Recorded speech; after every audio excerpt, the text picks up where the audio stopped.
We're going to try this again. Oh, I didn't know he was recording. It's true, I was. Oh. We did most of the video, except Sebastian's out of his mind with tiredness for some reason, and he just wouldn't leave, and he was running around in circles and screaming and squeaking, and so eventually we just pulled the plug on it, and that was the end of that. And now Sadie's home with her boyfriend watching sea bass, and Spencer just ran into the camera. Yep. Hi. Hi. So this is actually probably should be a little more coherent than the junked video you're missing. Okay. I was gonna mention. Oh, we had Home Depot come and measure for the carpets as a follow-up to our Empire experience. Yeah, it's true. No space for Empire in our lives. So Nope. Home Depot is going to get the job done. Yep. Okay. Here we go then. From Stephen Moore, he has 2 questions. Another Friday fun question for you. Spencer, have you ever worked on a 458990 single button chrono? If so, what's your opinion of them? No, I've never worked on them. They're quite rare and expensive. They are a 1-button chronograph. They were invented for the 1964 Olympics. They're really valuable. I had a guy recently. He inherited a number of watches from his dad, and he wanted to sell them. I just remembered about this. He had a number of good watches, and he didn't want a lot of money for them, but he had also one of those, and he didn't know what it was worth, and I didn't know what it was worth, and I forgot to ask anyone, and now it's been a couple of weeks, and I don't know if the guy sold it or what happened to it. They're cool technology. They're well made. It's one of those things where it's like you just cannot find parts for it, and it's not like they didn't keep up making them for a really long time, and so Lord help you. I think the only rarer piece is there was another sort of 1-button thing, but it has a button on the other side because it's got a day and date window up in the top. Like, I don't know, and that one's super rare. I think they're cool. I'd love to see one, but I've never seen one. Sorry, not much info. Sorry, I'm not paying attention because I heard all this already. I'm trying to be a little shorter. Last time it was just Yeah, we were like, blah. Sorry. Now we're going to stop talking about it because they're going to be curious. Here's a question for the Friday Fun video. I have a 7000X dive case with a crimped crown tube. Are Seiko crown tubes friction fit, or are they soldered glued in? Is there any reasonable way to repair it? There is, firstly, as far as I understand, they are electrically welded in place, which means you basically you have a charge, and you run it, and you have a positive and a negative, and you basically run a whole bunch of, you basically spot weld the tube inside the case, and that's it. If it's crimped, I don't quite understand what you mean. What you need to do is get yourself a good old marlin spike, which is basically a tool that kind of looks like this. See the tip there on the top? It's very pointy, and then it gets wider smoothly. You can use that and just sort of to round open the thing again. Worst case scenario, you can find somebody who's good enough to install a Rolex trip lock, but that requires machining. I can't do it. I wish I could. It'd be very cool, but I don't have that ability. Send me a picture if you want. From Brad Wood, revisiting his question from, I guess, last week, the SLA reissue value retention. Oh, yeah. You're holding the wrong watches. I am holding the wrong watches, but if I was holding the right watches, I wouldn't be me. So last week we were talking about the SLA 033, which is the 6105 reissue, and I wanted to revisit it because the question was, do they hold their value? Is it worth them as an investment? The last week was this sort of weird back and forth out of the blue all of a sudden where people were talking to me about the SLA 025, which is the 6159 reissue. There's the original, there's the reissue. This is the SLA 025. And last week, for some reason, all of a sudden people started talking to me about them. A guy, Matt, down in Texas, he said he was asking me my opinion on them, and because he was thinking about buying one because his local AD has 4 of them, and they're potentially offering them to Matt at 25% off MSRP. This is so they've got they only need 1,500 of these watches, and this authorized dealer still has 4 of them sitting around, and they're offering to massively discount them. That's not a real good indicator. I had another guy on Reddit who's trying to sell one, and he was willing to trade it or do anything basically to move it on and do something else. And he sold it eventually, but I don't know what he sold it for. So that's, they're just, it doesn't give me a lot of confidence. This one, hang on just one second. This one came to me from another guy who bought it. He wore it for a month, but he kind of was really on the fence about it. And he sent it to me to do a video review, and he's not sure if he's going to keep it. It's not a lot of confidence in this stuff. It's, the usual thing. I'm going to do a review on this. He sent it to me to do a review of. I don't know that they have legs long term in terms of value, maybe in the years and years and years to come. But I think out of all the reissues that I've had stuck under my nose, I like that one the most. They did the most things right. There are some things that I don't like. I like the original more. I feel weird like talking about what I don't like and they can't see it. Oh, sorry. I don't like how the loom is green. Yeah, see, this is like this crazy, like blazingly weird pea green. I like how on the original, what are they called? The markers? Yeah, the markers are more raised. Mm-hmm. And I don't like how on the ring, how the font it's bigger or wider or something. The font is similar, but they made it much more. It looks. It's a little thicker, definitely a little thicker, but also like the colors are all different. What I said is that it looks like a counterfeit you'd get on a street corner in New York City. Sorry. They did some beautiful work on it, but I mean, I'll go on about it, but it's like they made the rotating ring is like a full like 1.5 millimeters too high. It's this big, huge, tall thing. Big. It's too tall. The case is too tall. This is too tall. And I don't know the reason for it because it's like the crystal is a solid millimeter below the line of the crystal. I mean, I've come to the conclusion that Seiko's purpose with the reissue is to have a modern interpretation of the classic piece since they keep not doing it correct. So all I can come up with is that it's their intention to not be correct for whatever reason. Yeah, it's like even the stuff that they made an effort to duplicate, they did incorrectly. It's a modern interpretation of the original. I guess so, but it's like the thing they changed. I mean, why did they change it? I mean, the original has an applied Seiko. This one has a printed printed Seiko, and it's one of those. Is that more common now? It is on these other ones. It might be because of the hand clearance of the hands. It might be that they're too close to the dial. I don't know. I don't know. It's funky. But I'll do a whole review of it. But right now they're not holding their value, so that could easily be the case for the SLA 033s that are coming.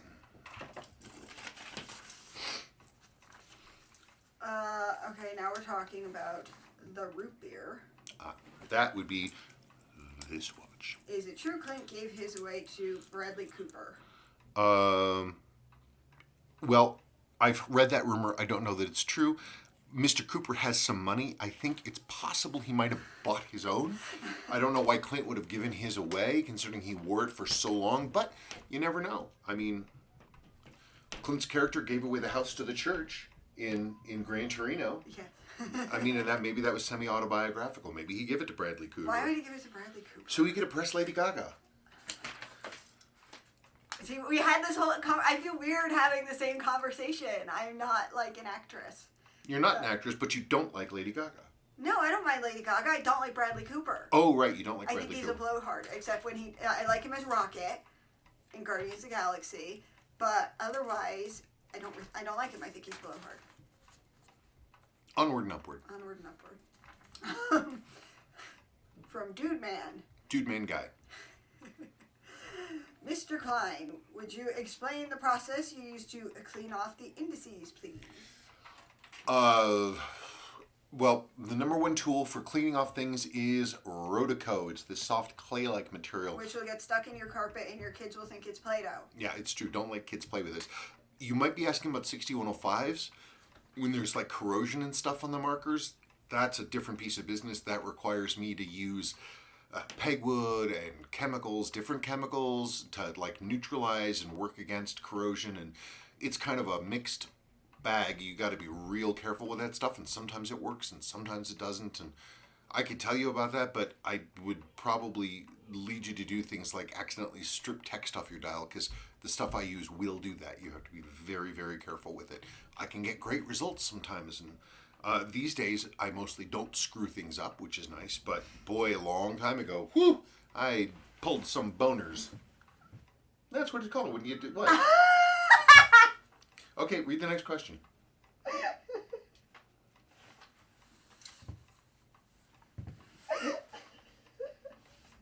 I'm sorry.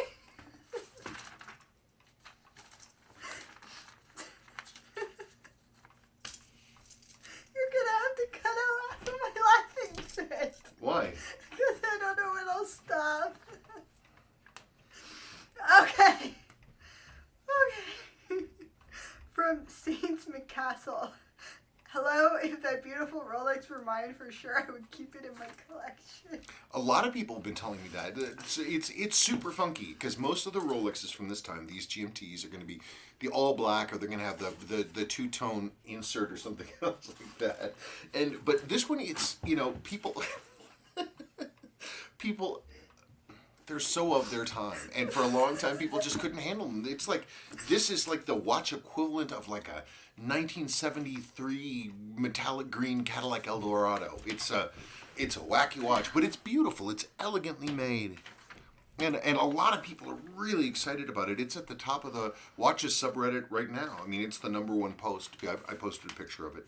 People are just loving it. A lot of people contacted me and they're like, that's a really cool watch. I don't like it. Well, whatever. From Idea Fanatics. Amazing work. Just wonder, in the original 6139 6000 X dial, the minutes counter should not have circular pattern. Is that right? The aftermarket dials, for some reason, they have these like inscribed circles in that subdial, and it's absolutely wrong. You kind of see that in how the metal underlayment on the originals looks. It has this radiant look to it, but the surface is absolutely smooth. So if you see those inscribed lines, totally wrong. From David Wu, isn't that a nipple dial, so named for the hour markers? Yeah, it's really unfortunate. It's the one thing that I mean, it's just such a stupid name for them, and it's just gross. I mean, look, everybody loves nipples, right? But not on our watches. Watches don't need nipples. And it's a beautiful thing. It's a beautiful watch. This is why we've been married for almost 13 years. He makes me laugh so hard. I'm going to come up with another name for these markers, and we are all going to work together. We're going to drive that usage away. I don't care what classic Rolex collectors say. I don't care what anybody says. I don't care what the I don't world like says. that it's called a nipple. It just sounds weird. It's like you have a bunch of nipples around your watch. It's gross. I mean, I know that, I'm a product of centuries of Puritan thought, but I just think it sounds gross. it's gross. I mean, come on. I got makeup in my eye. Thanks. Okay. From Greg Tilley. Question: having problems with ETA 28242 in my Italian MEC European military company. Stem problem, had it repaired 3 times, still not happy. I have explained to Italian watch repair person it's something inside the movement problem. So it comes back from repair, it still runs for a while, then stops, and the manual winding stops also. The ETA 2824s, they're real touchy about how you remove the stem. They have the hole for the push down, but it has 2 slots on either side of the hole, and you're supposed to use a specific size jeweler's screwdriver so that basically the slots fit in there and you don't push it down too far. If you push it down too far, it'll jack up everything inside, and you have to go so far as to disassemble the dial and all that other stuff, pull the hands, and disassemble the front of the keyless works so you can get that put back together. But doing it 3 times or creating or having some kind of unsolvable problem, the ETA-2 are not terribly complicated. If they can't get it right after 3 tries, they're either don't know what they're doing or the movement has a voodoo curse on it. It's simple enough to simply buy a replacement ETA-2 movement. I mean, they sell them brand new and they're not terribly expensive. That's me, but that's what I would do. So that's something to look into. I'm sorry I don't have better guidance for you, but it sounds like maybe you need to seek out a second opinion. From Jonathan Weldon, have you considered wearing it on a leather strap instead of a two-tone bracelet? As in, when I would put the questions together, I would make sure that it was organized by video. Well, we weren't jumping all over the place. I like jumping all over the place. I just go from newest to oldest. Oh, okay. I don't organize them at all. We're talking about the root beer again. Talking about the root beer again. What color strap would you wear it on? I mean, brown, it's too much brown. Or would a dark brown work, or a light brown? Or does it have to be a contrasting color, like a green or something? I tried it on black, and it just looks kind of strange because there's no black elements for it to pick up. I don't know. White snakeskin? I have no idea what this thing... Yeah, I mean, gold, it's pretty wacky. If you have any suggestions, let me know. From Thomas Cocciola. My father recently passed away, and going through his stuff, I found a two-tone Seiko 78387069. It has a dead battery, and it's been years since I've seen my dad wearing it. It appears to have the button problem you described. I would love to fix it, just don't know where to go. Any suggestions? Well, in my opinion, the 7A series is overall, factoring all the negatives and positives, in my opinion, is the greatest quartz movement ever made. They're fantastic. The only things that will kill them are water and a battery leak. So the first thing I would suggest doing is taking the watch down to your local jeweler and having them pop the back off, unscrew the back, and pull the battery. Look at the battery and see if it's leaked. If you have a battery leak, the watch can still be brought back, but it will be pretty darn horrific. If the battery hasn't leaked, then it's going to need a service, and then you get a case rebuild with all new seals, and those buttons will work fine. But first step is to look at that battery.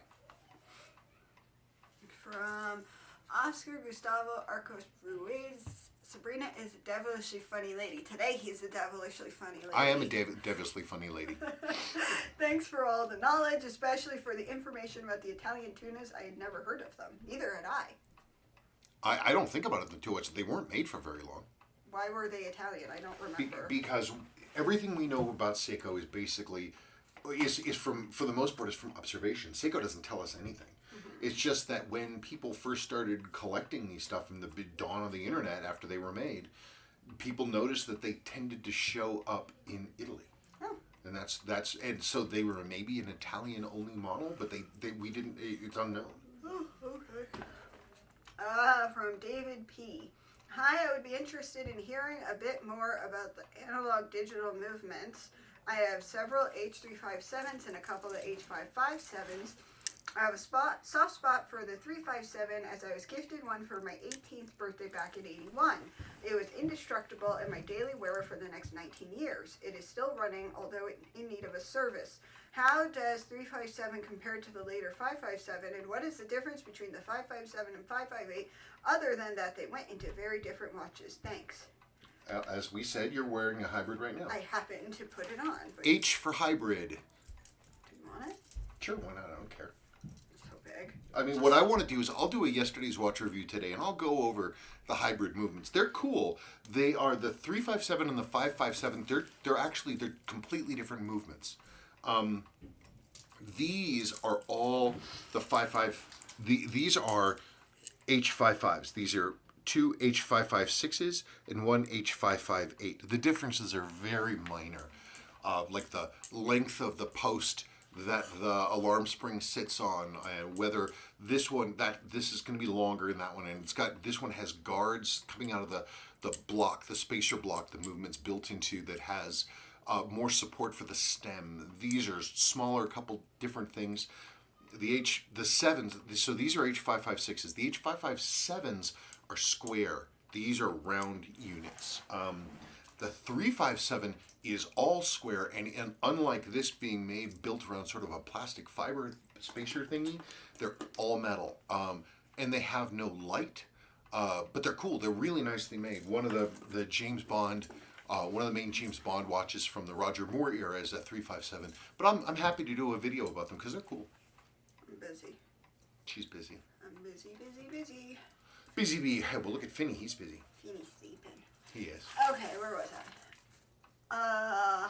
From Wing, yep. If currency conversion is right, I think the new Arnie may be listed for a mid 500. I'm guessing it's supposed to be 5,000 or 500. I would hope it'd be 500. If anybody buys a solar modern. I didn't know it was so. I thought it was like that thing how they sell the limited editions for like $50 bajillion. I don't believe so.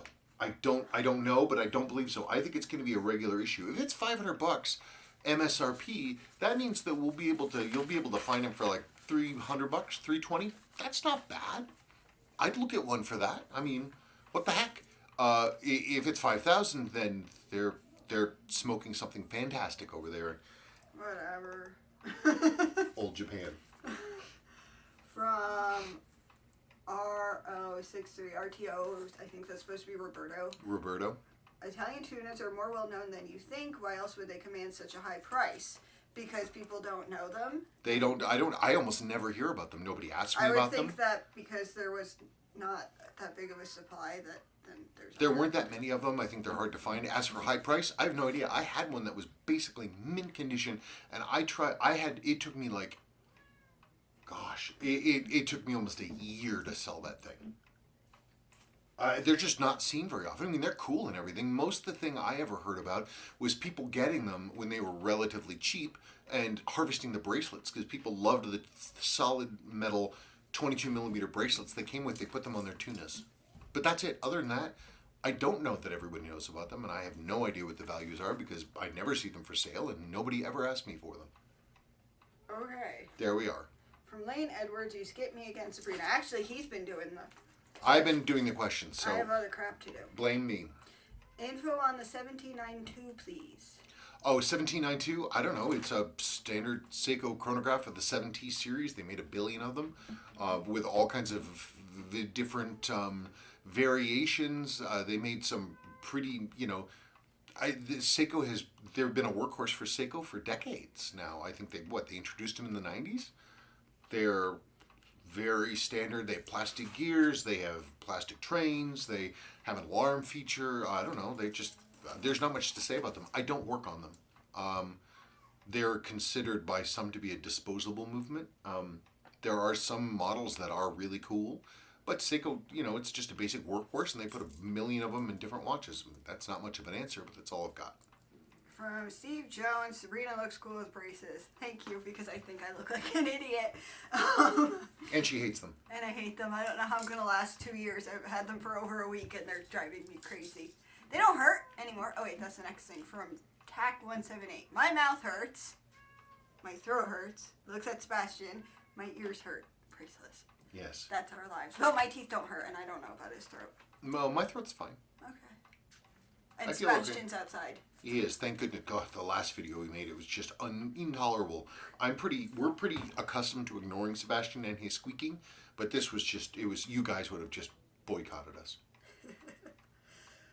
From Super Cruise. Hi, Spencer and Sabrina. Question for next week.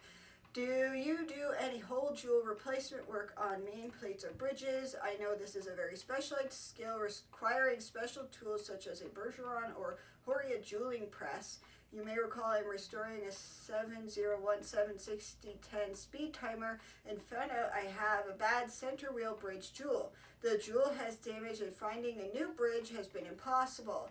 I tried a center wheel bridge from a 7016 Monaco, which fits, but the jewel is slightly taller, binding the chrono wheel when engaged. I am looking for someone to replace the whole jewel in my original 7017 center wheel bridge. Any suggestions on who I might contact for this work? If you have a spare 7017 center wheel bridge, are you willing to part with it?